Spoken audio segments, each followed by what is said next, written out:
Halo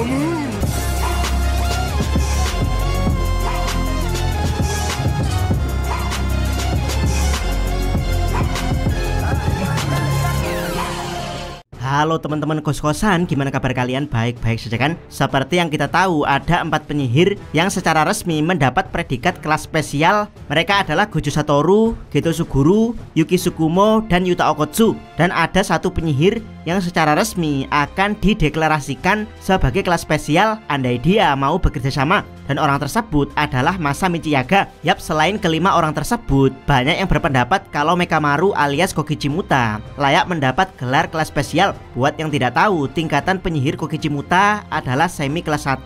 Dia setara dengan Utahime, Norito Shikamo, dan Togi Inumaki. Semi kelas 1 maksudnya adalah dia sudah sejak lama dipromosikan sebagai calon penyihir kelas 1, bahkan telah selesai menjalani semua misi bersama dengan penyihir kelas 1. Yang mereka tunggu adalah pelatihan skill tingkat lanjut dan juga kemampuan memimpin tim kelas di bawahnya. Itu karena kelas 1 memang diwajibkan bisa menjadi pemimpin misi dan mengambil keputusan dengan cepat. Yap, apakah pendapat kalau Kokichimuta masuk kelas spesial bisa diterima? Buat yang tidak tahu, ada beberapa syarat menjadi kelas spesial, baik itu yang resmi ada di manga ataupun mengambil referensi dari kriteria kelas spesial yang ada. Yuk kita bedah persyaratan dan kemungkinannya. Check it bro.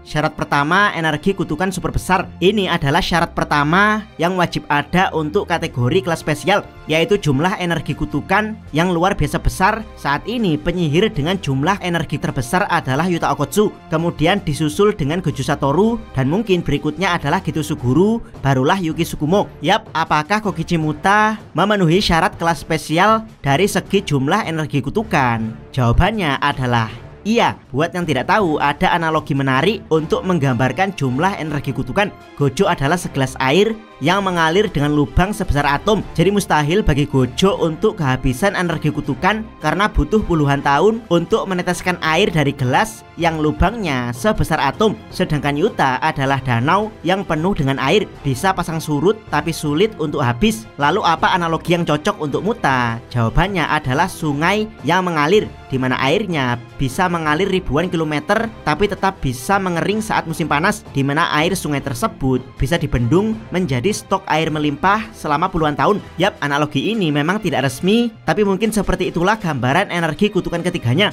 Bukan berarti energi Gojo cuman segelas air, tapi penekanannya ada di penggunaan energi kutukannya yang luar biasa efisien berkat Six Eyes. Bukan berarti energi kutukan Yuta sebanyak air danau, tapi penekanannya adalah energi kutukan Yuta melimpah ruah. Bahkan meski tidak dihemat, energi kutukannya sulit untuk habis. Sedangkan untuk Muta, energi kutukannya memang sepanjang air sungai, bahkan dikatakan mampu menjangkau seluruh Jepang. Syarat kedua, mampu meruntuhkan negara sendirian. Syarat wajib ini pernah dikatakan Kenjaku, di mana seorang penyihir kelas spesial punya kemampuan untuk meruntuhkan negara sendirian. Yap, mari kita bedah satu persatu bagaimana cara penyihir kelas spesial meruntuhkan negara sendirian. Untuk Gojo jelas karena hampir semua serangannya fatal. Dengan Blue, Gojo bisa menyedot istana negara, termasuk menyedot kendaraan tempur militer. Dengan Red, Gojo bisa meledakkan istana negara atau menerbangkan senjata tempur militer. Dengan Domain Expansion, Gojo bisa membuat semua staf atau tentara nasional kolaps dalam hitungan detik. Dengan Six Eyes dan Teleport, Gojo bisa menemukan presiden di tempat persembunyian dan membunuhnya, atau mencari orang-orang penting untuk dibunuh. Jadi jelas Gojo sangat memungkinkan untuk meruntuhkan satu negara sendirian. Berikutnya Yuta Okkotsu. Keunggulan utama Yuta sebenarnya ada di energi blast. Jadi dia mirip karakter Dragon Ball. Yap, Yuta bisa menggunakan energi blast dia untuk meruntuhkan negara, karena meski Yuta menggunakan energi blast, dia sulit untuk kehabisan energi kutukan. Berikutnya Yuki Tsukumo. Virtual Mesh sebenarnya sangat berbahaya karena memungkinkan Yuki bergerak super cepat karena massa tubuhnya dibuat ringan, sedangkan jumlah atom penyusunnya tetap sama. Yap, Yuki bisa menggunakan Garuda untuk meledakkan pertahanan strategis negara, lalu kabur dengan massa ringan dari tubuhnya. Yap, memang agak sulit, tapi Yuki cukup memenuhi kriteria tersebut. Apalagi kita tidak pernah melihat bentuk Domain Expansion Yuki. Jangan lupakan kalau Yuki punya Black Hole Alasan black hole tidak terlihat terlalu powerful karena Yuki menggunakannya di dalam barir sunyata, yaitu barir kekosongan yang menjebak seseorang dalam ruangan tak terbatas. Yap, meski digunakan di barir kekosongan yang tak terbatas, tapi Yuki sukses meruntuhkan semua barir tersebut dengan black hole-nya. Kemudian ada Geto dan Masamichi Yaga. Keduanya sama-sama bisa menciptakan pasukan monster untuk meruntuhkan negara. Yap, baik Yaga atau Geto bisa membuat satu batalion penuh berisi monster mayat kutukan atau monster roh kutukan untuk menyerang tempat strategis negara. Bedanya Geto hanya bisa mengumpulkan para monster, sementara Yaga bisa membuat monsternya sendiri. Dan terakhir kita masuk ke Kokichi Muta. Apakah Muta bisa meruntuhkan negara sendirian? Jawabannya adalah bisa, bahkan Muta lebih spesial karena jangkauan energi kutukannya mencakup seluruh Jepang. Jadi Muta bisa menyerang istana negara atau tempat strategis negara dari wilayah terpencil tanpa diketahui. Dia bisa mengirimkan pasukan robot untuk melawan militer atau mengirimkan robot mini untuk melakukan pembunuhan secara sembunyi-sembunyi.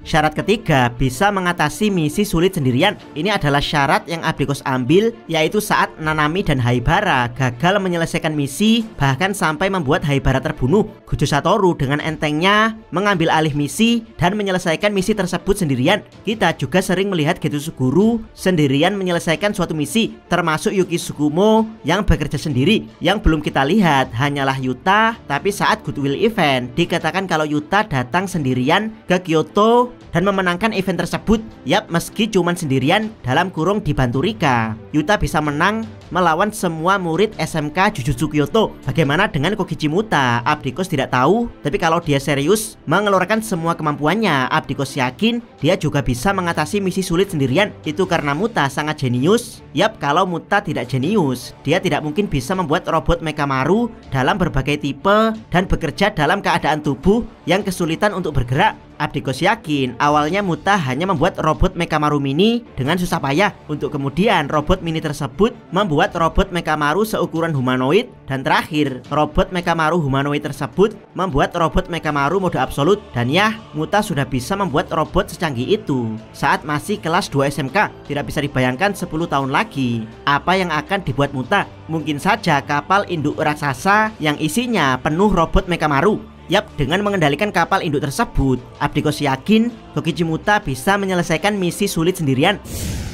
Pembahasan terakhir, apakah Muta layak menjadi kelas spesial? Yap, dengan 3 syarat kelas spesial yang Abdikos jelaskan bisa saja dipenuhi Kokichi Muta. Apakah dia bisa menjadi kelas spesial? Jawaban Abdikos adalah tidak. Yap, Kokichi Muta tidak akan pernah bisa menjadi kelas spesial. Alasannya jelas karena Kokichi Muta terkena batasan surgawi. Yap, sekuat-kuatnya Muta, dia ada di kondisi batasan surgawi. Bedanya, batasan surgawi Maki dan Toji menyerang energi kutukan, sedangkan batasan surgawi Muta menyerang tubuhnya langsung. Jadi Maki dan Toji seperti dihapus energi kutukan dari dirinya sehingga tubuhnya menjadi super kuat, sedangkan Muta seperti ditumpahkan energi kutukan besar di tubuhnya sehingga tubuhnya menjadi super lemah tanpa bantuan dasar dari orang lain.